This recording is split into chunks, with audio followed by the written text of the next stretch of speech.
Store Street, we have seen God working quietly but also quite powerfully, changing many people's lives. And we hope as you listen to this story that God will begin to work quietly but also quite powerfully in your life. I'm Ashley. I'm 29 and I'm married and I've got a 4-year-old daughter. So that's a wee about me. And I love Donaghadee. I went to Donaghadee High School. That's where I'm going to start from tonight. And I loved it. And I'm really sad that they might close it because it was really such a big part of my life. And I sometimes went to church. It was never forced on me, but I went if I wanted to. That was fine. Went to GB, went to the wee meetings, did those kind of wee things. And I would say I was a good wee Christian girl. I was the type of wee girl who always liked to be liked. I liked to be the centre of attention, liked to be in the middle of things. And I always tried really hard to be that person. But inside, I often struggled to be that person because it wasn't always me. When I was about 11, I started noticing differences in my sister. She was happy, she was content. She had time for me, maybe in a way that I noticed that other girls' sisters didn't have. And one night I remember lying on her bedroom floor and asking her, why are you different? I don't know other sisters like you. And she said, it's because I'm a Christian. I said, what's that mean? I'm 11, I don't really get it. And she said, it just means ask Jesus into your life to forgive your sin. So I thought, wow, that's easy, too easy, so I didn't really give it much more thought. The next year, I was at a wee meeting here, downstairs, and this man drew alongside me, one of the leaders, and he said to me, do you know Jesus? I didn't know what he was talking about, so I don't know what I said, but I was so embarrassed I didn't answer, because I didn't want to admit that I was a good wee Christian girl who'd been to all the things, but I didn't know what he meant.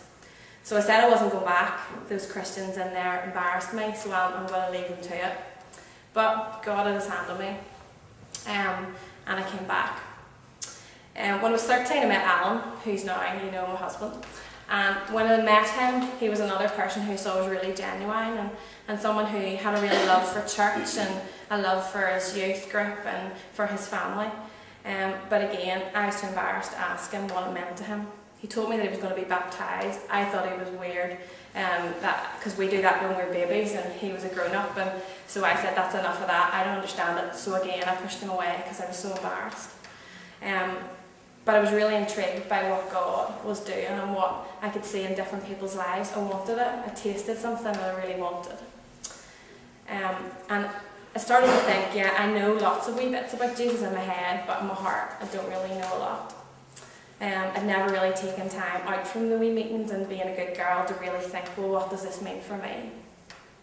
So the next year, I went away on a youth weekend. And on the Sunday morning, it all became clear to me that it wasn't about being good. There was more than that I needed to get to know Jesus.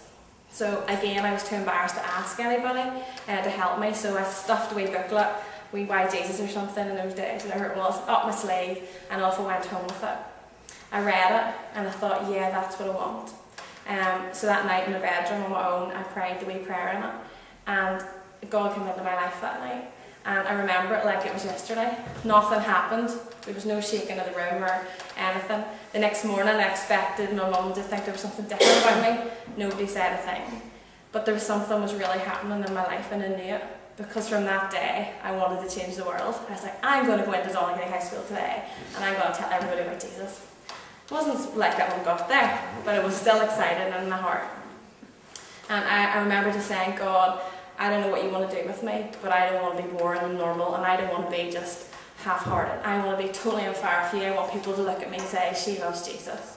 And God answered that prayer, and he gave me so many opportunities, and still does, with like this, that scare the life out of me, but I do it because I love him, and because I'm excited about what the feeling I'll get tonight when I walk out of here and go, yes!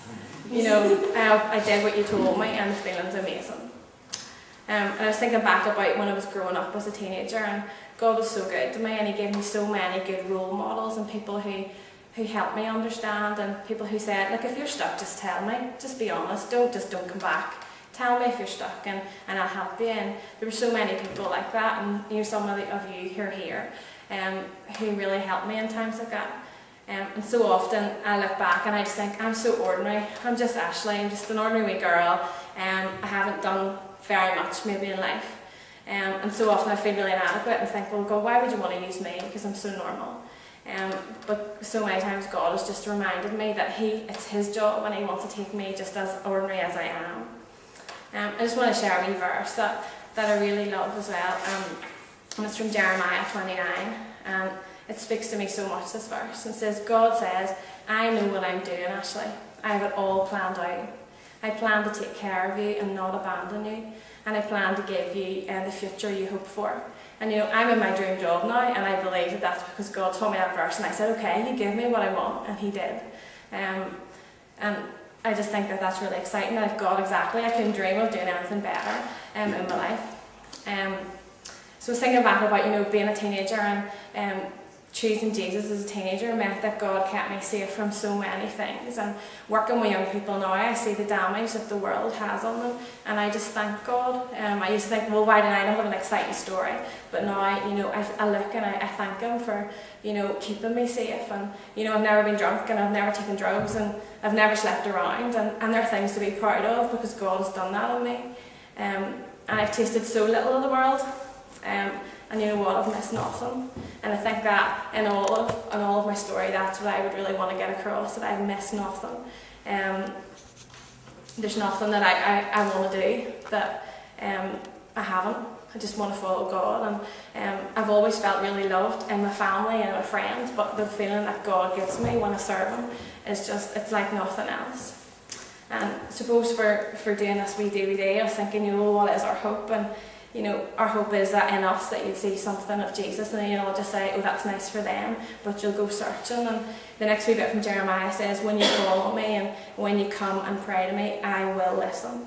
When you come looking for me, you will find me. When you get serious about finding me and want it more than anything else, I'll make sure you won't be disappointed. And that's our hope, and that's our heart, that you'll go looking for it. And don't miss it. It's so exciting.